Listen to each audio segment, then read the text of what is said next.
Turudi sasa kwenye mchezo wenyewe Sistinyo, tukianza na kwa upande wa Simba. Dakika 45 za kwanza nini ambacho waliboresha, lakini pia kwa dakika 45 za pili kitu gani ambacho Simba ni kama mambo hayakwenda sawa?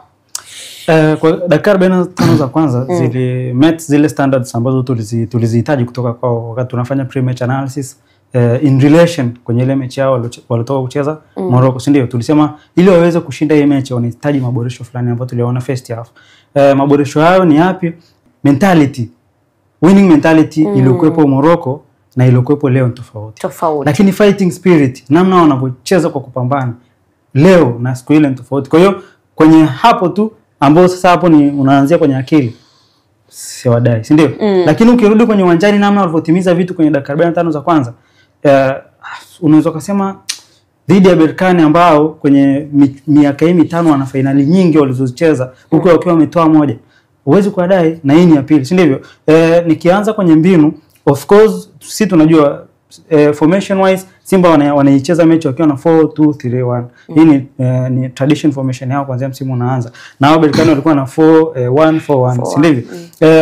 Simba tukasema mara nyingi kwenye kucheza kulingana na style yao uchezaji huwa wananyumbulisha muundo wao kutoka kwa 4-2-3-1 na kwenda kwa kutoka nyuma kwa 3-4-3-1. Kwa maana gani? Ni yao kubwa sana mara nyingi ni ku-attract pressure kwenye lango lao, ili waki-attract pressure at least wapate depth kubwa ya uzuiaji kwa ya wapinzani wao, kwa sababu wapinzani wakiwa wengi kwenye nusu yao afu wakapiga ile goal kick, ina maana mpira mkubwa unakuwa kugombania huko na wapinzani ndio hapo wengi, kwa hiyo watawin wao. Kwa hiyo ili kuwapa hii faida, basi waanzishia build up zako nyingi wapi? Nyuma kwenye lango lako, ili waje wakija wapate hizi spaces, ndivyo? Na tuliona structure kwa first half na wali control game kwa sababu walikuwa na numerical superiorities karibia kila sehemu, kwa sababu walikuwa wakifanya bila kuanzia huko, walikuwa na attract pressure.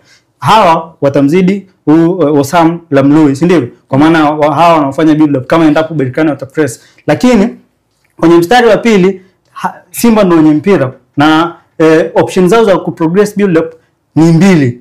Option ya kwanza ni central progression, kuendeleza shambulizi kwa njia katikati ambalo limejengwa kuanzia nyuma. Linamtegemea Ngoma, linamtegemea Kagoma, si ndivyo? Lakini kama wapinzani wao watakuwa na nidhamu nzuri, basi wana option nyingine ya pili ambayo ni kama hawa watakuwa na nidhamu nzuri ya kulinda ndani zaidi, basi wana option ya kupita kwa Kapombe pamoja na Mohamed Hussein Zimbe. Kwa maana hii tunaita wide progression kwa kutumia fullbacks. Kwa hiyo njia ya kwanza ni ya katikati na njia ya pili ni ya pembeni. Ukiangalia kwenye hizi njia mbili Simba walifanikiwa. Kuna zile nyakati unaona hawa wanaenda wanapress either man marking, wenyewe walikuwa kama wakipress wakiwa compact.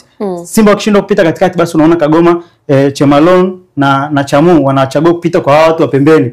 Hii wide progression. Kama hawa wakienda na wametaa hivi, basi utaona Kagoma anaweza kupata space ya kuweza au Ngoma kuweza kuona hawa viungo shambuliaji. Kuna nyakati ilibidi sasa hawa watengeneze kama barrier fulani, huyu asiweze kumuona huyu, kwa maana hawa viungo wa chini wasiweze kuona hawa viungo watatu washambuliaji. Kwa maana ya Ngoma na Kagoma wasiweze kuona hao, kwa maana hawa wanaweka kivuli kati ya hao kuwasiliana, huku Kamara yeye akiweka kivuli kwa hao kuonekana. Kwenye hii moment ilishindikana, na nyakati nyingi sana waliweza kupita na waka create chances nyingi sana.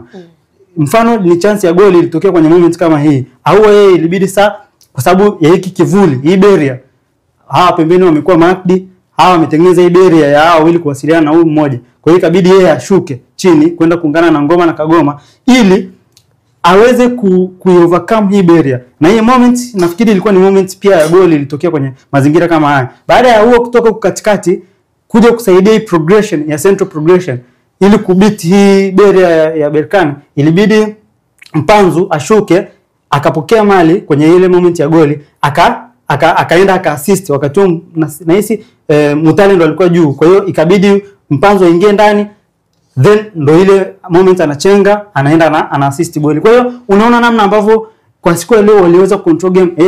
Of course wali control in possession, ndo hii moment ndoelezea, lakini kuna ile moment out of possession, kwa maana kwamba kuna ile moment Berkane wao ndo wanaumiliki wa mpira, si ndivyo? Kwenye ile moment Berkane by the way leo tunasema walicheza na 4-1-4-1, si ndivyo? Ukiangalia kwa namna walivyokuwa wanacheza Berkane, moment nyingi walikuwa wanacheza na ile asymmetric 4-2-3-1, kwa maana kwamba walikuwa wanaona fullback ndo anaipanda sana, hawa wanaingia katikati ya mistari Labiri pamoja na huyu mwenzake of course, yes, na afu Kamara anabaki chini, then huyu anafungua pembeni, huyu anakuwa kama center back, huyu anakuwa center back na Dayo, si ndivyo?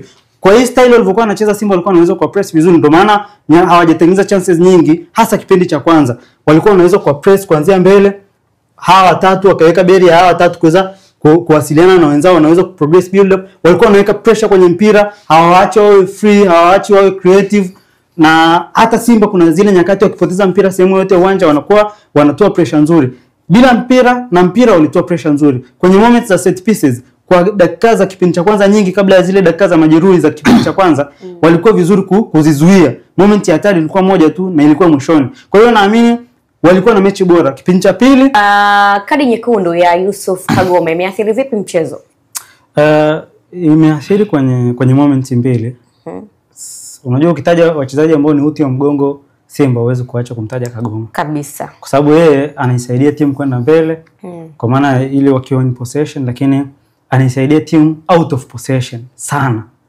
Moment ya kwanza ambayo Simba iliathirika nayo ni kupoteza control ya game. Control ya Simba ya game inaanzia kwenye build up, si ndivyo? Na kwenye build up of course hapa wanaibit pressing ya timu yoyote inayokuja, hata wakija watu wawili, kwa sababu wao nyuma wapo wengi. Lakini nani ana progress build up? Si ndio? Baada ya red card anabaki mtu mmoja anayefanya central progression. Kwa hiyo ina maana hawa mmoja tu akienda kupress afu hawa wakaenda wawili kwa watu wa pembeni, ina maana Simba inapokonywa mpira, Simba ikapoteza totally control ya game. Kwanza wamezidiwa kwa idadi hapa, kwa hiyo mipira mingi itarudishwa nyuma, afu hao nyuma ndo waende wapige mipira mirefu, si ndivyo? Ndio maana wakalazimika Simba kufanya sub. Wao walimtoa Chemalon wakaja wakaingiza mchezaji ambaye ni sasa ile wacheze na back 3, wakabaki na center back moja, akaingia Noma kama wing back, akaja kucheza Hussein pamoja na Kapombe akabaki chini. Kwa hiyo wakawa na center back moja, wakawa na Mohamed Hussein na Kapombe. Alafu sasa huku Kibo alivyokuja kuingia ndo akawa anafungukia pembeni, huku Noma anacheza pembeni. Kwa hiyo baada ya hapa sasa mpira ikawa natupo kwa watu. At least waadapt ile hali ya nini? Ya tukiwa under pressure basi tuwaone watu wa pembeni, si ndivyo? Kwa hiyo Berkane walivyoona aliyetoka ni Kagoma, ikawa rahisi wao wanakuja na press katikati, Simba hawezi kupita. Kwa hiyo watapita juu, si ndivyo? Hiyo ni athari ya kwanza, lakini athari ya pili ni pale walivyokuja sasa Simba kwenye kupress. Kwa maana kwamba Simba si tunajua wakipress mbele wanaamini nyuma tuna mtu wa nature ya Kagoma, si ndivyo? Mara nyingi pressing ya Simba, mfano kama kipindi cha kwanza ilikuwa ni kipindi cha kwanza pressing yao ilikuwa ni wanategemea sana watu wa mbele, kwa sababu wao pia walikuwa wanafanya build up na kama back 3 fulani hivi. Kwa maana kwamba Mkwala ataenda hawa watatu kama nilivyosema, huyu anaweza kaenda kwa kipa, hawa watatu wakawa dhidi ya hawa watatu, si ndivyo? Wakaibiti pressure kwa sababu wanaamini mpira ukipigwa mbele, hapa katikati sisi tuna watu wengi, afu nyuma pia tuna watu wengi. Kwa maana kwamba kama center backs watashinda mpira wa juu, basi mpira wa chini wanaokota Kagoma na Ngoma. Sasa kwa muda ule hata ukipress ikipigwa mali ndefu ikaokolewa, huyu Kagoma yupo ku clear second ball, kwa hiyo anashinda nani? Lakini kuna zile moment Simba wapo wana umiliki wa mpira wakapiga counter attack, Kagoma hayupo, si ndio? Kwa hiyo iliharibu wakati wa kushambulia, iliharibu ile flow ya mashambulizi ya Simba, kwa maana kwamba anaifanya central progression ni Kagoma. Lakini wakati wa kujibia mashambulizi iliharibu ile rest defense ya Simba, lile umbo ambalo Simba wanalitengeneza kabla ya mabeki kufikiwa na kipa kufikiwa, ile rest defense kumeza zile counter attacks. Kwa hiyo baada ya pale ndo ile sasa Simba wanatoa beki moja wakati ili wawe mabeki wawili wa pembeni na center back moja kwenye back 3, wakati Noma anacheza mbavu nyingine atacheza winga ambaye kwa muda ule sasa alishakuwa Kibu, si ndio? Kwa hiyo totally ukishafanya sub kama hiyo na huo mfumo timu yako haichezaji hata kwenye mechi za ligi kuu, basi utaharibu. Hata wachezaji watakuwa ni kama haina ile flow ambayo wameizoea, ile pattern ambayo wameizoea, si ndio? Naamini ile situation iliyoathiri kipindi cha pili kimbinu, lakini kuanzia kwenye mentality. Unajua ukishapewa kadi nyekundu unahisi kama unyonge kuanzia kwenye akili. Kwa hiyo kuanzia pale nafikiri ndo walipopoteza mechi, na hata goli walilokuja kusawazishiwa lilitokea Simba concentration yao haipo tena kabisa pale. Sawa. Yes. Kwa hiyo naamini binafsi siwadai, lakini ukiachana na kutokuwadai naamini wametimiza kila kitu.